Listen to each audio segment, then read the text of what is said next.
Episode 1 start అవగానే Sri Lanka beach ఒడ్డున jogging చేస్తున్న సోఫియా అనే ఎంట్రీప్రెనర్ను చూపిస్తారు.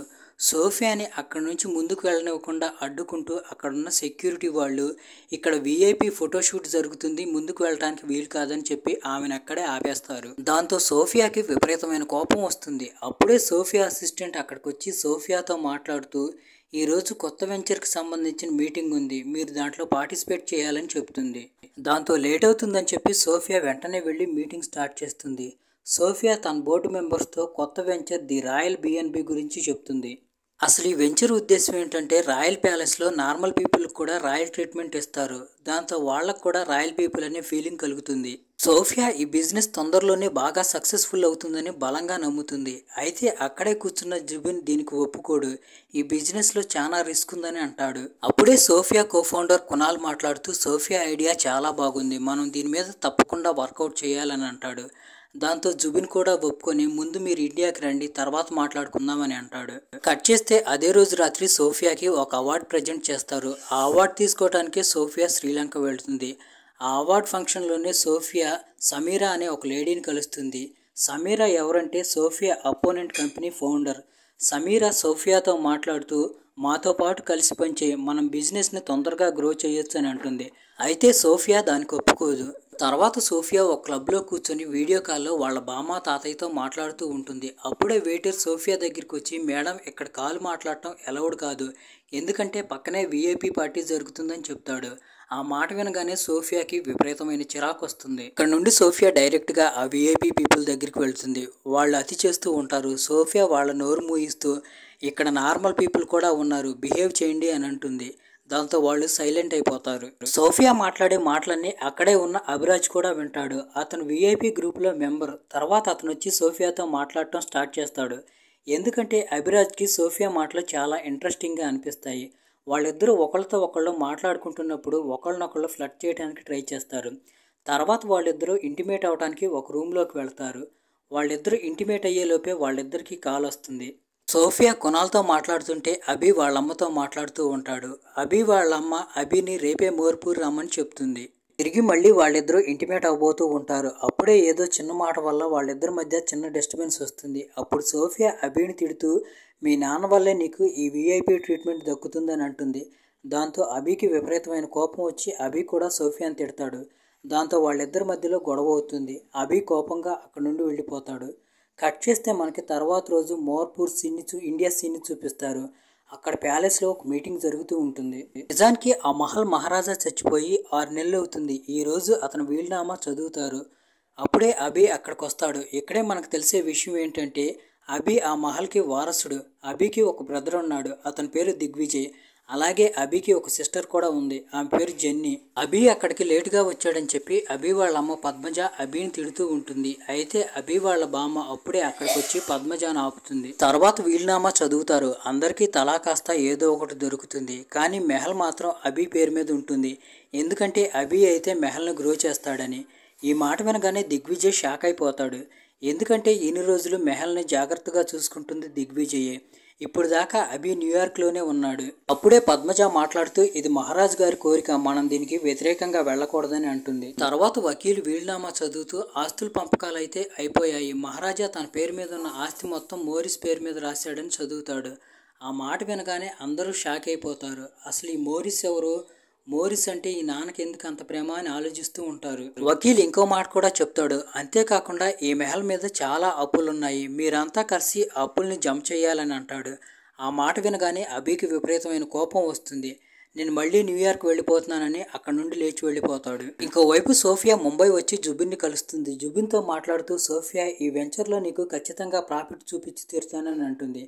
దానికి జుబిన్ సోఫియాకి 6 నెలలు టైం ఇస్తాడు రాయల్ బిఎన్బి వెంచర్ని డెవలప్ చేయడానికి. అది చాలా తక్కువ టైం అయినా కానీ సోఫియా ఒప్పుకుంటుంది. సోఫియా టీం పనిచేయడం స్టార్ట్ చేస్తారు. అన్నిటికంటే ముందుగా వీళ్ళు ఒక మహల్ని చూడటానికి వెళతారు. అయితే ఆ మహల్లో ఉండే రాజా రాణికి ఐడియా చాలా బాగా నచ్చుతుంది. అయితే వాళ్ళు నార్మల్ పీపుల్తో కలిసి ఉండటానికి ఒప్పుకోరు. దాంతో సోఫియా ఇష్టం లేకపోయినా కానీ ఆ మహల్ని డ్రాప్ చేయాల్సి వస్తుంది. ఇంకోవైపు మనకి అభి వాళ్ళ బామ్మని పద్మజాని చూపిస్తారు. వాళ్ళు ఉన్న అప్పుల గురించి మాట్లాడుకుంటూ ఉంటారు. మనం అసలు ఈ అప్పుల్ని ఎలా తెరవాలని మాట్లాడుకుంటూ ఉంటారు.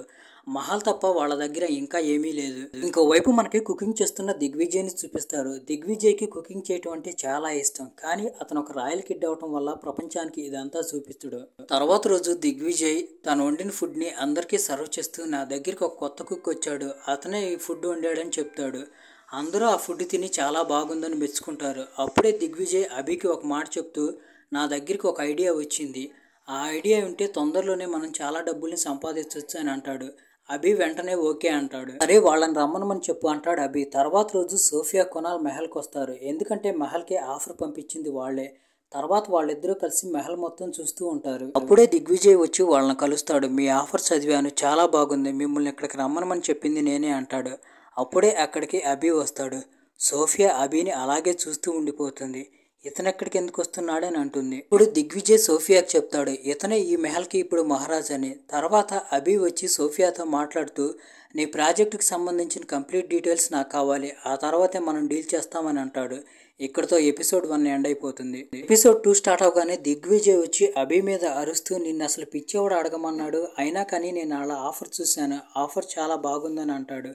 దానికి అభి నేను అప్పుడేదో అలా అనేశాను, అయినా కానీ పిచ్చి అడిగితే మంచిదే కదా, దాంట్లో తప్పేముందని అంటాడు. ఇంకోవైపు సోఫియా కునాల్ మీద అరుస్తూ ఉంటుంది, నువ్వు అభినే మెహల్కి అసలు రాజా అని ముందు నాకెందుకు చెప్పలేదని. తర్వాత రోజు కోసం పిచ్చిని రెడీ చేస్తూ ఉంటారు వాళ్ళంతా కలిసి. ఇంకోవైపు ఇక్కడ మెహల్లో పద్మజ ఈ మంత్ బిల్స్ అన్ని అభికి హ్యాండ్ ఓవర్ చేయమని చెప్తుంది, ఎందుకంటే ఈ నెల నుంచి అభియే ఇవన్నీ చూసుకోవాలి. ఆ బిల్స్ చూసి అభి షాక్ అయిపోతాడు, ఎందుకంటే నీళ్ల బిల్లు 10 లక్షలుంటే కరెంటు బిల్లు 35 లక్షలు ఉంటుంది. అలా అన్ని బిల్లు లక్షల్లో కలిసి కొన్ని కోట్లలో ఉంటుంది. దాంతో అభి షాక్ అయిపోతూ ఈ నెల నుంచి మనం బిల్స్ అన్ని తగ్గించుకోవాలి, మనం లావిష్ లైఫ్ ఎంజాయ్ చేయడానికి కుదరదు, ఎందుకంటే మనం చాలా అప్పులు కట్టాలి, కాబట్టి మన ఖర్చులు తగ్గించుకోవాలని చెప్తాడు. దాంతో పాటుగా అభి చెప్తాడు, మన దగ్గర ఎన్ని ఫ్యాన్సీ ఐటమ్స్ ఉన్నాయో వాటన్నిటిని అమ్మేయండి, దాంతో పాటుగా స్టాఫ్ను కూడా చాలా వరకు తగ్గించేయండి అని చెప్తాడు. దాంతో దిగ్విజయ్ మొట్టమొదటగా అభి కారుతోనే స్టార్ట్ చేస్తాడు. తర్వాత రోజు కొంతమంది ఫ్రెండ్స్ అభిని కలవటానికి న్యూయార్క్ నుంచి వస్తారు. అభి వాళ్ళని కారులో తీసుకువెళ్లాల్సి వస్తుంది. అప్పుడే సోఫియా వచ్చి అభిని కలుస్తూ పిచ్ గురించి మాట్లాడుతుంది. అయితే అభి ఈరోజు నేను కొంచెం బిజీగా ఉన్నాను, పిచ్ రేపు చూస్తానని అంటాడు. దాంతో సోఫియా అభితో మాట్లాడుతూ మీ మహల్ పరిస్థితి బాగాలేదని నాకు తెలిసింది, నువ్వు డీల్ యాక్సెప్ట్ చేస్తే బాగుంటుందని అంటుంది. దానికి అభి పిచ్ చూసిన తర్వాతే డీల్ యాక్సెప్ట్ చేస్తానని చెప్తాడు. ఇంకోవైపు అభి తన కారు దగ్గర నుంచి వాళ్ళ అమ్మకు నచ్చిన పెయింటింగ్ దాకా అన్నిటినీ తాకట్టు పెట్టేస్తాడు. దాంతో పద్మజ చాలా బాధపడుతుంది. ఇంకోవైపు మహల్లో ఉన్న మేనేజర్ అక్కడున్న ఎంప్లాయీస్ని తీసేస్తాడు. సోఫియా వాళ్ళ కండిషన్ గురించి అడిగి తెలుసుకుంటుంది. తర్వాత అభి ఫ్రెండ్స్ కోసం అక్కడ పార్టీ జరుగుతూ ఉంటుంది. కాసేపటికి ఆ పార్టీ దగ్గరికి సోఫియా గ్రూప్ కూడా వస్తుంది. సోఫియా గ్రూప్ వచ్చిన కాసేపటికి సోఫియా కాంపిటేటర్ అయిన సమీరా కూడా అక్కడికి వస్తుంది. సమీరాని చూడగానే సోఫియా షాక్ అయిపోతుంది. తర్వాత ఆ రోజు రాత్రి అందరూ డిన్నర్ చేస్తూ ఉంటారు. అప్పుడే సోఫియా పద్మజాని ఇంప్రెస్ చేయడానికి పద్మజాకి ఒక కాస్ట్లీ పెయింటింగ్ గిఫ్ట్గా ఇస్తుంది. అది చూసి పద్మజ చాలా నచ్చుతుంది. తర్వాత సమీరా మాట్లాడుతూ నన్ను అభియే ఇక్కడికి ఇన్వైట్ చేశాడని చెప్తుంది. అప్పుడు అభి మాట్లాడుతూ రేపు మీ ఇద్దరు పిచ్చి ఇవ్వండి, ఎవరు పిచ్చి బాగుంటే వాళ్ళతో మేము డీల్ చేస్తామని అంటాడు. ఆ మాటలు విని సోఫియాకి విపరీతమైన కోపం వస్తుంది. తర్వాత సోఫియా దిగ్విజయ్ని పిలిచి దిగ్విజయ్ని తిడుతుంది, నన్ను ఇన్సల్ట్ చేయడానికి ఇక్కడికి పిలిపించారని. దాంతో దిగ్విజయ్ కోపంగా వెళ్ళి జెన్నీని అలాగే అభిని కన్విన్స్ చేస్తూ మన పరిస్థితి అసలు బాగాలేదు, వాళ్ళు ఇచ్చిన ఆఫర్ కూడా బాగుంది, మనం వాళ్ళకే వర్క్ ఇద్దామని అంటాడు. దాంతో అభి కూడా నీకు ఎలా నచ్చితే అలా చేయమని చెప్తాడు. తర్వాత అభి తన ఫారెన్ గర్ల్ ఫ్రెండ్తో ఇంటిమేట్ అవ్వబోతూ ఉంటాడు. అప్పుడే గిరిధారి అక్కడికి వచ్చి అభిని మీ అమ్మగారు పిలుస్తున్నారని చెప్తాడు.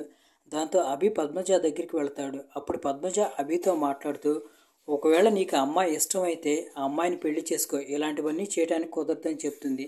దానికి అభి మేమిద్దరం సిచ్యువేషన్షిప్లో ఉన్నాం, అంతకంటే ఏమీ లేదని అంటాడు. తర్వాత పద్మజ పక్కనే ఉన్న పద్మజ ఫ్రెండ్ వాళ్ళిద్దరిని కన్విన్స్ చేస్తూ ఇవన్నీ కామనే, వీటి గురించి గొడవ పెట్టుకోకండి అని చెప్పి తర్వాత రోజు కునాల్ సోఫియాని పిచ్చి ఇవ్వడానికి కన్విన్స్ చేస్తాడు. దాంతో తర్వాత రోజు వాళ్ళిద్దరూ వచ్చి పిచ్చిస్తారు.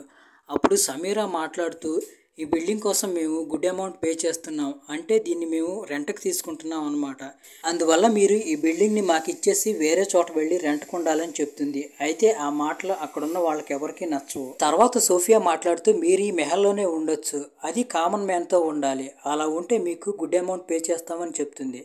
ఆ ఐడియా అందరికీ నచ్చుతుంది. దాంతో అందరూ సోఫియా పిచ్చిని యాక్సెప్ట్ చేస్తారు. అదే రోజు రాత్రి అభి మెహల్లో ఒక పార్టీని ఏర్పాటు చేస్తాడు. ఎందుకంటే ఇప్పుడు మెహల్లో వర్క్ ఉంది కాబట్టి డబ్బులు వస్తాయి, డబ్బులకి ఎలాంటి ఇబ్బంది ఉండదు. అదీ కాకుండా అభి తర్వాత రోజు న్యూయార్క్ తిరిగి వెళ్ళిపోతున్నాడు.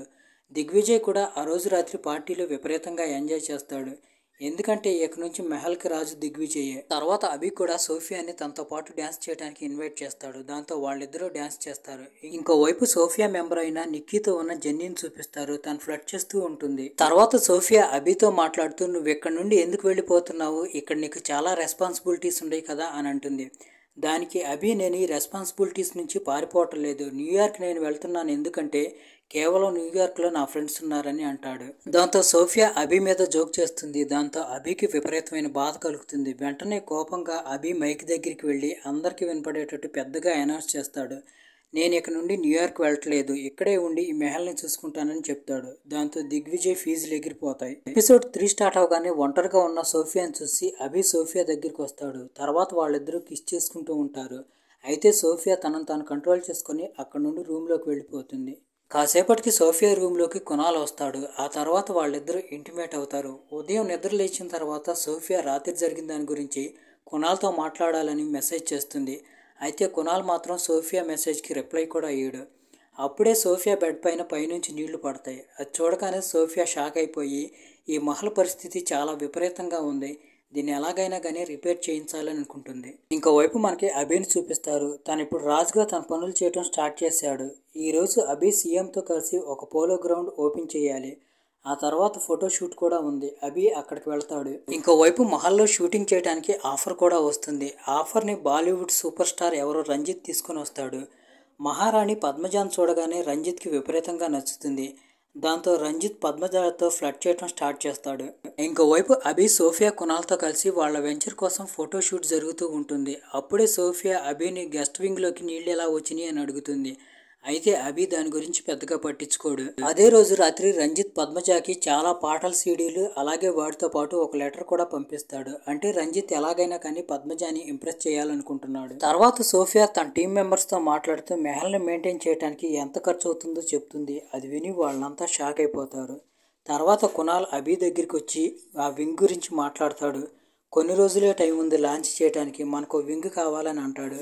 దాంతో అభి మహారాజా వింగ్ని ఇస్తాడు. దాంతో వాళ్ళందరూ అక్కడికి షిఫ్ట్ అయ్యి వాళ్ళు పని చేసుకుంటూ ఉంటారు. ఇంకోవైపు సోఫియా ఆ రోజు ఈవినింగ్ జాగింగ్కి వెళ్ళొస్తూ ఉంటుంది. అప్పుడే అభి గుర్రాలతో ఉంటాడు. దాంతో సోఫియా కూడా అక్కడికి వెళుతుంది.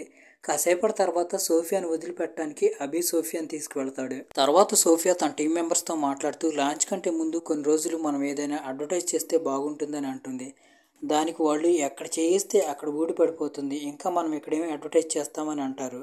అప్పుడే నిక్కీ మాట్లాడుతూ, పద్మజ గారు నాకు అభి ఒక పోలో ఛాంపియన్ అని చెప్పారు, అయితే ఇప్పుడు అతను పోలో ఆడటం మానేశాడని చెప్తుంది. అప్పుడే సోఫియాకి ఒక ఐడియా వస్తుంది. తర్వాత రోజు పద్మజ అభిని పోలో ఆడమని చెప్పి బతిమలాడుతూ ఉంటుంది. ఎందుకంటే అభి పోలో ఆడితేనే వాళ్ళకి ఫస్ట్ చెక్ వస్తుంది. దాంతో అభి కూడా పోలో ఆడటానికి ఒప్పుకుంటాడు. కొన్ని రోజుల్లో పోలో మ్యాచ్ గురించి ఏర్పాట్లు జరుగుతూ ఉంటాయి. చూస్తూ ఉండగానే ఈవెంట్ డే వచ్చేస్తుంది. ఆ ఈవెంట్ని చూడటానికి కామన్ పీపుల్ అలాగే రాయల్ పీపుల్ ఇద్దరు వస్తారు. అయితే మ్యాచ్ ఆడటానికి అభి ఫుల్గా తాగి సరిగా బట్టలు కూడా లేకుండా వస్తాడు. అభిని అలా చూసి సోఫియాకి విపరీతమైన కోపం వస్తుంది. ఇతను ఎప్పటికీ బాగుపడ్డా అనుకుంటుంది. మ్యాచ్ స్టార్ట్ అవుతుంది. అభి తాగిన మొత్తులో సరిగ్గా ఆడలేకపోతాడు. చూస్తే ఈవెంట్ దారుణంగా ఫెయిల్ అయ్యేలా ఉంది. తర్వాత సోఫియా వెళ్ళి దిగ్విజయ్తో మాట్లాడుతూ ఈవెంట్ ఫెయిల్ అయ్యేలా ఉంది, అభికి అపోనెంట్గా పోలో ఆడమని అంటుంది. దానికి దిగ్విజయ్ కూడా ఓకే అంటాడు. దిగ్విజయ్ని చూడగానే అభికి విపరీతమైన కోపం వస్తుంది. చాలా బ్యూటిఫుల్గా గేమ్ ఆడటం స్టార్ట్ చేస్తాడు. దాంతో అభి సోషల్ మీడియాలో కూడా వైరల్ అవుతాడు. అంతా అభి గురించే మాట్లాడుకుంటూ ఉంటారు. అయితే ది రాయల్ బిఎన్బికి ఎక్కడా పబ్లిసిటీ జరగదు. దాంతో జుబిన్ సోఫియాకి ఫోన్ చేసి ఎవరిని పబ్లిసిటీ చేయడానికి ఈవెంట్ ప్లాన్ చేసావని సోఫియాని తిడతాడు. ఇంకోవైపు అభి చిన్నప్పుడు వాళ్ళ నాన్నతో కలిసి పోలో ఆడిన ఫోటోలు చూస్తూ ఉంటాడు. ఎందుకంటే అభి చాలా సంవత్సరాల తర్వాత పోలో ఆడాడు. ఇప్పుడు అభికి వాళ్ళ నాన్న విపరీతంగా గుర్తొస్తున్నాడు. ఇంకోవైపు పద్మజ రంజిత్ ఇద్దరు దగ్గరవుతూ ఉంటారు. ఇంకోవైపు జెన్నీ నిక్కీని చూపిస్తారు. వాళ్ళు కూడా దగ్గరవుతూ ఉంటారు. ఎపిసోడ్ 4 స్టార్ట్ అవగానే సోఫియా కండక్ట్ చేసిన పోలో ఈవెంట్ దారుణంగా ఫ్లాప్ అయింది. అందువల్ల ఆమె పబ్లిసిటీ కోసం ఇంకొక ఈవెంట్ గురించి ప్లాన్ చేస్తూ ఉంటుంది. దానికోసం అని చెప్పి సోఫియా చాలా మంది రాయల్ పీపుల్ని ఆ ఈవెంట్ కోసం ఇన్వైట్ చేస్తూ ఉంటుంది. సోఫియా తన టీం మెంబర్స్తో మాట్లాడుతూ ఈవెంట్ కోసం మనకి 50% రాయల్ పీపుల్ కావాలి, అలాగే 50% కామన్ పీపుల్ కావాలి, వాళ్ళిద్దరూ కలిసి ఇక్కడ డ్యాన్స్ చేస్తుంటే రాయల్ బిఎన్బి ఈవెంట్ గురించి అందరికీ తెలుస్తుందని చెప్తుంది. ఇక్కడే మనకి కునాల్ సోఫియా గురించి ఒక విషయం తెలుస్తుంది. అదేంటంటే వాళ్ళిద్దరూ ఇంతకు ముందు డేటింగ్ చేశారు. అయితే బిజినెస్ మీద ఇంపాక్ట్ ఉండకూడదని వాళ్ళిద్దరూ విడిపోయారు. అయితే అప్పుడప్పుడు మళ్ళీ తిరిగి కలుస్తూ ఉంటారు. అప్పుడే అభి వాళ్ళ ఎంప్లాయ్ వచ్చి అభితో మాట్లాడుతూ మీ అమ్మగారు మిమ్మల్ని కొత్త కాస్ట్యూమ్ డిజైన్ చేపించుకోమని చెప్పారు. ఎందుకంటే ఇక్కడికి చాలా మంది రాయల్ పీపుల్ వస్తున్నారు. దాంతో పాటుగా ఇక్కడికి డోండి ఫ్యామిలీ వాళ్ళు కూడా వస్తున్నారని చెప్తాడు. ఆ మాటలు విని అభికి విపరీతమైన కోపం వస్తుంది. ఆ తర్వాత అభి అక్కడి నుంచి నేరుగా పద్మజ రూమ్కి వెళ్తాడు. అయితే అప్పటికి పద్మజ తన రూమ్లో రంజిత్తో కలిసి ఉంటుంది. తర్వాత పద్మజ బయటకు వస్తుంది. అప్పుడు పద్మజతో మాట్లాడుతూ అభి కొత్త కాస్ట్యూమ్ దేనికంటాడు. ఆ మాటకు నాకేం తెలుసు, ఆ మాట నువ్వు ఆయేషాని అడుగు అంటుంది. ఎందుకంటే పద్మజ ఆయేషాతో అభి పెళ్లి చేయాలనుకుంటుంది. ఆయేషాది కూడా రాజుల వంశమే. కానీ అభికి అలా చేయడం ఇష్టం లేదు. ఎందుకంటే ఆయేషాతో ఇంతకుముందు అభి డేటింగ్ చేశాడు. దరిద్రంగా వాళ్ళిద్దరికి మధ్యలో బ్రేకప్ జరిగింది. మళ్ళీ అభి అలా జరగాలనుకోవట్లేదు. అప్పుడే పద్మజని రంజిత్ పిలుస్తాడు. అభికి వాళ్ళమ్మ గురించి అర్థం అవుతుంది. కానీ ఏం మాట్లాడకుండా అక్కడి నుండి వెళ్ళిపోతాడు. తర్వాత సోఫియా వచ్చి అభితో మాట్లాడుతూ చాలా మంది రాయల్ పీపుల్ని ఇన్వైట్ చేశానని చెప్తుంది. దానికి అభి సోఫియాతో మాట్లాడుతూ ఒకవేళ ఆయేషా కానీ ఇక్కడికి వచ్చిందంటే నేను రానని అంటాడు. ఆయేషా మన ఆఫర్ని యాక్సెప్ట్ చేసింది. ఆమెను ఇక్కడికి రాకుండా ఆపడం వీలవుదని అంటుంది సోఫియా. అభి ఆ పార్టీకి రావడం చాలా ఇంపార్టెంట్. ఇక్కడికి వచ్చే రాయల్ పీపుల్ అందరూ మహారాజాని కలవాలనుకుంటారు. నువ్వు లేకపోతే వాళ్ళు బాధపడతారు. ప్లీజ్ నా రాయల్ బిఎన్బి ప్రాజెక్ట్ని డిసప్పాయింట్ చేయబాకు అని అంటుంది. అయితే అభి ఒప్పుకోకుండా అక్కడ నుండి వెళ్ళిపోతాడు. ఇంకోవైపు జిన్నీ నిక్కి మాట్లాడుకుంటూ ఉంటారు. వాళ్ళిద్దరూ ఫ్లర్ట్ చేస్తూ ఉంటారు. అది అభి కూడా నోటీస్ చేస్తాడు. తర్వాత అభి వెళ్ళి జిన్నీని నిక్కి గురించి అడుగుతాడు. అయితే జిన్నీ ఏం లేదు, మేమిద్దరం కామన్ ఫ్రెండ్స్ అని అంటుంది. తర్వాత సోఫియా వెళ్ళి తన టీం మెంబర్స్తో మాట్లాడుతూ ఎలాగైనా కానీ ఆయేషా డోండి పార్టీకి రాకుండా చేయమని అంటుంది. దానికి వాళ్ళు కూడా ఒప్పుకుంటారు. తర్వాత సోఫియా వెళ్ళి ఇదే విషయాన్ని అభి కూడా చెప్తుంది. దాంతో అభి పార్టీకి రావడానికి రెడీ అవుతాడు. తర్వాత నిక్కీ వచ్చి జిన్నీతో మాట్లాడుతూ ఈరోజు మనిద్దరం కలిసి పార్టీలో ఎంజాయ్ చేద్దాం అని అంటుంది. ఆ మాటలకి జిన్నీ మనిద్దరం ఫ్రెండ్స్ లాగా ఎంజాయ్ చేద్దాం అంటుంది.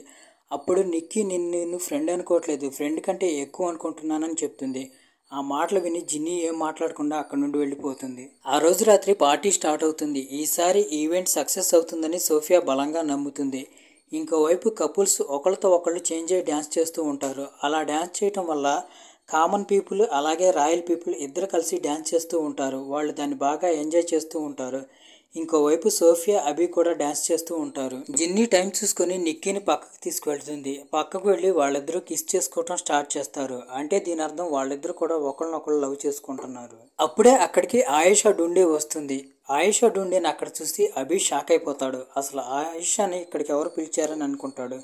సోఫీకి కూడా అర్థం కాదు. అప్పుడే అభి వాళ్ళ అమ్మ వెళ్ళి మైక్లో అనౌన్స్ చేస్తుంది, ఇప్పుడు ఆయేషా అభి ఇద్దరు కలిసి డ్యాన్స్ చేస్తారని. దాంతో అభి మీడియాకి ప్రపంచానికి చూపెట్టడానికి తప్పకపోయినా కానీ ఆయేషాతో కలిసి డ్యాన్స్ చేస్తాడు. తర్వాత అభి వాళ్ళమ్మ తొందరలోనే వాళ్ళిద్దరూ కపుల్ కాబోతున్నారని చెప్పి అనౌన్స్ చేస్తుంది. దాంతో అభికి కోపం వచ్చి అభి కోపంగా అక్కడి నుండి వెళ్ళిపోతాడు. తర్వాత సోఫియా వెళ్ళి కునాల్తో మాట్లాడుతూ ఆయేషా ఇక్కడికి వస్తుందని నాకెందుకు చెప్పలేదంటుంది. దాంతో వాళ్ళిద్దరి మధ్యలో గొడవ అవుతుంది. తర్వాత కునాల్ నువ్వు కూడా నాకు చెప్పకుండా చాలా మాటలు దాస్తున్నావు కదా అంటాడు. వాళ్ళిద్దరూ కాసేపు తిట్టుకుంటారు. తర్వాత వాళ్ళిద్దరూ తిట్టుకుని ఎవరి దారిని వాళ్ళు వెళ్ళిపోతారు. ఇంకోవైపు అభి ఒంటరిగా ఉన్నప్పుడు ఆయేషా అభి దగ్గరికి వచ్చి అభిని ఫ్లర్ట్ చేస్తూ ఉంటుంది. అలా మాట్లాడుతూ మాటల మధ్యలో ఆయేషా అభిని కిస్ చేస్తుంది. ఇక్కడితో ఎపిసోడ్ 4 ఎండ్ అయిపోతుంది.